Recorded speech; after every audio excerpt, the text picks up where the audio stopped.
Fire away, guys. What do we got? Seems like you repeated the script from the Fresno State game down to the 20-point second half lead. Yeah, you know what? I'm gonna take a really nice approach, Jason. Tonight we're 22-3. Let that sink in. 22-3 with 9 new players. So I'm gonna be very positive tonight. But yeah, to answer your question, you got to give Colorado State a ton of credit, right? They just kept fighting back, making threes. It's tough when you miss that many free throws, right? You put extreme amount of pressure on your defense, and they're playing free, right? They're down 17, 18 points, and they're driving the ball. And then as you continue to get the foul line and miss, you have a lot of slippage, right? I thought we had slippage from the three-point line continually in the second half. Obviously, they scored 55 points. We've talked about it, but it's been a repeat pattern. So hopefully just build a bunch of leads here in the last 6 games. We'll be in great shape. Couldn't have asked for a better start. No, I give our fans a ton of credit. 9 o'clock starts are tough during the week, right? Obviously, weekends are much different, but Herd was awesome, unbelievable. But there was a lot of little kids. I don't know if they're going to school tomorrow. I know my 3 girls are going in late over to Providence. Just a tough, you're waiting around all day. But hey, we're on national TV, and it was just one of them games that would never end. It was kind of a weird game. I got a positive one for you. This is a very good shooting defense that you played against tonight, one of the best in the conference. Most teams don't shoot 60% on these guys. What made your group different tonight?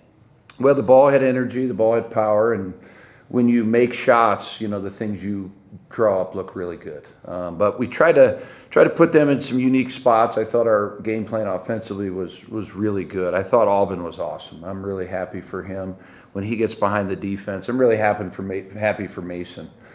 Just to see him smile again, see the ball go through. He had a phenomenal game. I thought he was really good in a lot of areas, not just scoring, but just impacting the game. His voice was really good in the huddles. So we had some guys that really, kind of broke out here a little bit, which is good. Ian only played 18 minutes, right? And we win by whatever we win. I mean, we had to sit him a long time. And that's one of those things. Like if we were closer, if it was a 6 or 8 point game, I'm rolling the dice. I like to roll the dice and play those guys. We had a pretty good lead, so I felt okay at halftime, going up 15 and not having to put them back in. So the ball had energy, guys made shots. Colorado State's a fabulous team. Nico's a really good coach. He's not just a great offensive coach, he's a really good defensive coach. Their team, like you said, is 3rd in points given up, and we racked up 93. So we got to be pretty happy with that. Coach, kind of on that, the shooting. You started the game by hitting 7 threes. It felt like just a couple weeks ago we're sitting here asking what happened to the shooting, and all of a sudden 7 threes in a row to start the game. Yeah, I mean it's like our defense, right? I mean we're a streaky team. It's crazy. We're 22-3, and we've been pretty streaky really all year. Whether it's free throw shooting, defense, 3-point shooting. Got to give our guys a ton of credit for finding a way. We're not the most physical team. We're not the most.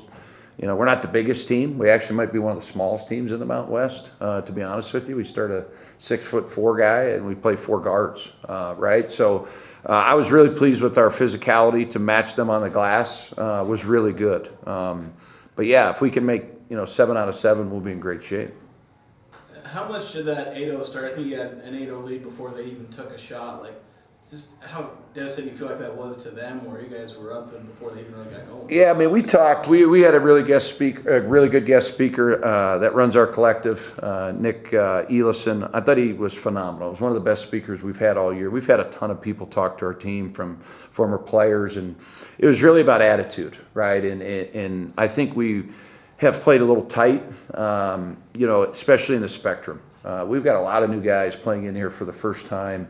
There's high expectations in Logan. There's just a buzz when you come down that tunnel, right? Relax, have a great attitude, no matter what happens in the game. We kept telling them that in every huddle, attitude. That's what he talked about, right? There's points in a season where you got to step up, players got to step up, you got to make plays. And we're able to do that from the jump. And I think that carried us, Jason, even to the bitter end. As you pointed out, we didn't finish this thing like we wanted, but I think the momentum of that gave us the belief, and we just made a few more plays. Is it good or bad that this is a Tuesday game? You don't play at New Mexico until Sunday? It's good for me. I'm going to go to Phoenix bright and early tomorrow, see one of our recruits that's committed. So, it's tough getting out anymore. It's really hard, and to be able to get on a plane tomorrow and see one of our guys that is committed, Kingston Tosi. I'm really excited about seeing him. He's having a tremendous year. And then we'll give the guys off tomorrow. We'll have very light shooting on Thursday and then 2-day prep. So, yeah, I think it's a good time. I like this Tuesday, Saturday stuff. The SEC does it a lot, or Tuesday, Sunday. The SEC does that quite a bit, I saw. So I like it. I asked Alvin about the offensive rebounding. I'll ask you as well. Mm-hmm. Even on the boards here today, but it seems like the effort there is improving. You're getting more guys crashing in. How do you think the guys have responded to that focus? Yeah, I mean, these guys are, I have no complaints, Patrick, on anything. This has been one of the most gratifying seasons ever, to be honest with you. I've been part of a Final Four, Sweet 16, a national runner-up. Some really, really good teams. I mean, great teams, right? Like legendary teams. This team is, they understand role identity. They understand we over me. They play the right way. So it's been incredible. So when we talk about things, whether it's offensive rebounding or, hey, get to this action, or we want to create high tags today, they're going to be in this pick and roll coverage. They take it to heart. They process the information. And, most nights we've been pretty good. So I think they're just, they listen. Coach, curious just what you saw in that flagrant foul at the end. I haven't seen it yet. I was kind of confused. I've been reading a lot of podcasts, and my wife's, this is the time of year, man. You can self-destruct. You can, teams can self-destruct. I think you have to be very careful how you coach kids. I think you have to be really, really careful on how long you practice, right? There's really a method to all this. So I'm learning about the let it go theory, right? We can learn that with our kids, right? We want our kids to do this, this, and this, and really trying to study that. And with the referees, I just let it go. I act like I don't even see it. There's no sense in really even talking to them anymore. I've taken that approach. I think we got great officials in the Mountain West.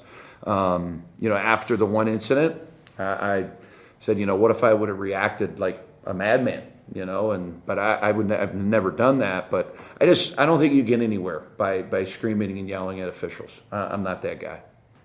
But I haven't seen the play. All right, guys, let's all get some sleep.